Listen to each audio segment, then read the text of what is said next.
vice presidential staffers reportedly feel like they work in a, quote, abusive environment?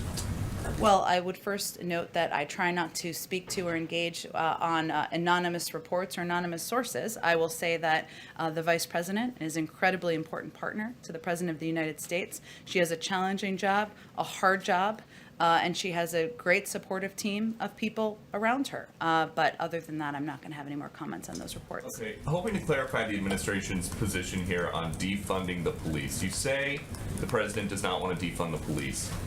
Is the president concerned then that last year the now Associate Attorney General Vanita Gupta said it was, quote, critical for state and local leaders to heed calls from Black Lives Matter and Movement for Black Lives activists to decrease police budgets? Well, let me first say that as a Fox News report that came about in February quoted, quote, current and former police chiefs in more than 53 cities across the country, as well as the National Fraternal Order of Police, are issuing their support of the nomination of Vanita Gupta, President Biden's nominee for Associate Attorney General, praising her leadership and record and urging the Senate Judiciary Committee to quickly confirm her to the post. I don't know that that was your report or not, but it was certainly one from your network. But she said, okay, so that's the Fox report. Yeah. Thank you. And Senate testimony, she said she wanted to decrease police budgets. So She also made explicitly clear in her confirmation process that she opposes defunding the police. And the president ran on, most importantly, did not run on defunding the police. He's always opposed defunding the police.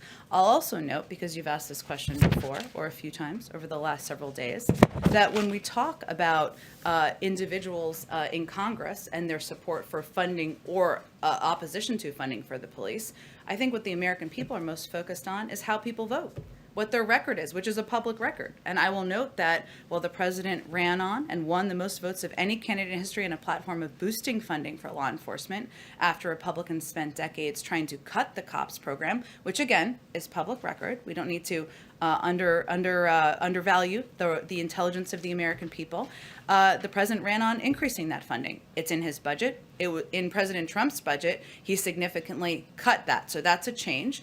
And the American Rescue Plan had a great deal of funding for local and state authorities, something that can support funding for local police in communities across the country, something many have used. It doesn't require me telling you names of individuals who opposed the American Rescue Plan. Every Republican opposed the American Rescue Plan, and I don't have time to read out all their names today.